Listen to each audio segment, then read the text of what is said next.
Vamos botar na tela, Fábio, você, editor. Rapidamente, cresce a tela aqui.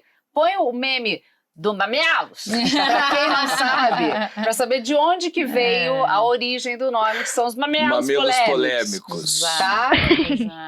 Rodou, entendeu? Foi daí que veio, porque mamilos são polêmicos. Exato. E daí veio a premissa de vamos trazer a polêmica para debatê-la. Que a ideia não é polêmica pela polêmica, Claro. mas eram assuntos que mobilizavam as pessoas. Então, tá todo mundo, por exemplo, discutindo droga na internet, pirataria, mas não é tão antigo. Hoje em dia isso é um não assunto. Mas são os primeiros assuntos. Aborto, estavam discutindo, isso voltou para a pauta. Então, a gente traz essa discussão que estava mobilizando todo mundo, mas de um jeito muito raso. Então, vamos trazer para a gente discutir, partindo do pressuposto de que a gente pode ser curioso, que eu não preciso ter uma opinião fechada para sentar na mesa. Tá. Eu posso estar curioso. E eu posso sentar não para que você me convença, e não para que eu te convença, mas para tentar entender, pera, eu gosto do Gabriel. Ele é inteligente, ele é bem intencionado. Como é que ele pode pensar o que ele pensa? Então E só tem dois resultados possíveis dessa troca, né?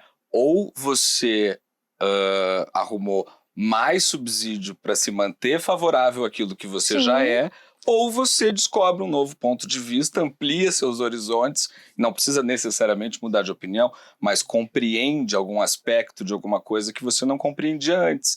A gente teve, para mim, o exemplo mais emblemático disso, e não que eu duvidasse antes, óbvio, mas eu tive certeza de que a premissa do podcast de vocês faz parte da essência de vocês na nossa viagem para a Polônia, pela Stand With Us, que a Cris, depois de visitar os campos de Auschwitz, para mim foi um depoimento assim, que valeu por toda a viagem. Eu acho que eu nem explorei isso lá, porque era tudo tão intenso. Mas é a quarta vez que ele repete no Rivonil, no Rivonil. Já falei algumas vezes, que você chegou para mim com os olhos cheios de lágrimas e falou assim, cara, como que a gente não vai entender, pelo menos tentar entender, tudo o que acontece hoje com base nisso tudo que a gente está vendo aqui. É um povo que tem uma cicatriz, então, e não é concordar com o que ocorre hoje, mas é partir desse ponto de vista de que é possível compreender também as coisas, por mais que a gente discorde delas, né? E vocês começaram esse programa em 2014, muito antes do auge da... a gente na época achava que não. Mas assim, perto do que a gente vive hoje, 2014 era... Não, mas teoricamente em 2013 teve uma revolução. Teve o fervo. Isso, né? isso. Então a gente estava em 2014 tentando entender o que estava acontecendo e teoricamente, pra gente em 2014, estava no auge da polarização. Sim. Tadinhas. E esse trabalho vem ficando mais difícil? Esse trabalho vem ficando mais difícil porque... E aí não dá para descontar as mudanças políticas econômicas e a pandemia, né? Quanto mais a gente esgarça o tecido social nos afastando, menos disponibilidade eu tenho para entender, compreender, conhecer o que você passa. O fato de eu entender tudo o que você passa não quer dizer que eu justifico o que você faz, que eu concordo com o que acontece, mas eu entendo. Você sabe de onde está vindo. Eu acho que a gente tem saído das curiosidades para certezas, e isso que torna as conversas mais difíceis. Eu já trago um monte de pressuposto, eu já sei antes de perguntar. Então, o trabalho tem ficado mais difícil, tanto que a gente já falou sobre assuntos extremamente polêmicos na mesa com pessoas que concordavam e discordavam, que hoje a gente não consegue reproduzir essas conversas. Não consegue. Não consegue. E não a audiência está muito mais intolerante. E aí, o espaço para né, o que você tolera está cada vez menor. Mas eu não coloco isso somente na conta do social, coloco também na conta da pandemia, porque o nível de exaustão das pessoas, tem duas coisas que colaboram para isso, que é esse nível de exaustão e o excesso de conteúdo. Então, essas duas coisas conectadas faz com que o seu nível de tolerância e disponibilidade para uma conversa diminua. Você tem que estar disposto, né? Mas tem outro ponto, que é a mediação de internet para a relação, porque a gente convive menos, então tem menos isso que a gente está fazendo aqui. A mediação da internet, ela achata quem a gente é para uma dimensão. Então, por exemplo, se, sei lá, eu vou falar sobre economia, eu acho que tem que privatizar mesmo, privatiza tudo. O Gabriel, se ele não acha isso, ele vai falar, cara, ela tá pouco se lixando pra pobre, quer que todo mundo morra mesmo. Assim, como que eu posso ter alguma afinidade com uma pessoa que quer que todo mundo morra? E aí, assim, você perde o fato de que eu sou um monte de coisa, entre elas todo, gremista, né? E que talvez a gente pudesse se conectar em outro lugar, entendeu? Então, assim, por isso que a gente corta relações com a família, porque tudo que você tá naquele pontinho de agulha que recebe toda a pressão, daí não dá pra conversar em cima de uma agulha, entendeu? E a gente perde da perspectiva o debate que realmente importa, né? Muito engraçado tu trazer esse exemplo, porque a gente tem agora... mas eu tô conversando com uma, vai ser inteira a entrevista inteira assim.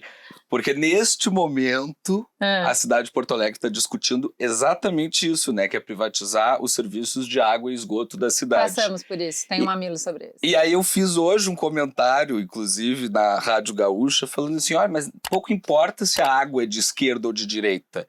O que as pessoas querem é abrir a torneira e que saia a água e que quando eu der a descarga, a coisa desça pelo cano. Então, assim, por que a gente não está discutindo se a privatização vai melhorar ou piorar o serviço e não do ponto de vista ideológico, né? Não, até porque os casos específicos importam. Claro. Mais do que as grandes ideias, né? Então, assim, sempre é bom ou sempre é ruim, não vai funcionar pra gente. Então, nesse caso, qual é o caso específico que a gente tá? De quais regras regulatórias a gente tá falando? Vamos descer no detalhe, mas é que não, daí não cabe num tweet. Isso. E daí não é um corte lacrador. Isso. E daí não... Esse não vai viralizar. Não, e daí, assim, é uma conversa pública que se empobreceu muito, né? Esse final de semana, um amigo meu virou pra mim e falou assim, sabe a manifestação que aconteceu na Paulista? Você acredita que a minha tia, meus primos foram? O que eu faço? Aí eu virei pra ele e falei, para de seguir eles em redes sociais. Você não precisa saber disso. No almoço, né? Isso. Né? Você não precisa saber que eles foram. O fato deles irem ou não vai afetar a relação que você tem com eles para além do necessário, do prático do dia a dia. Isso.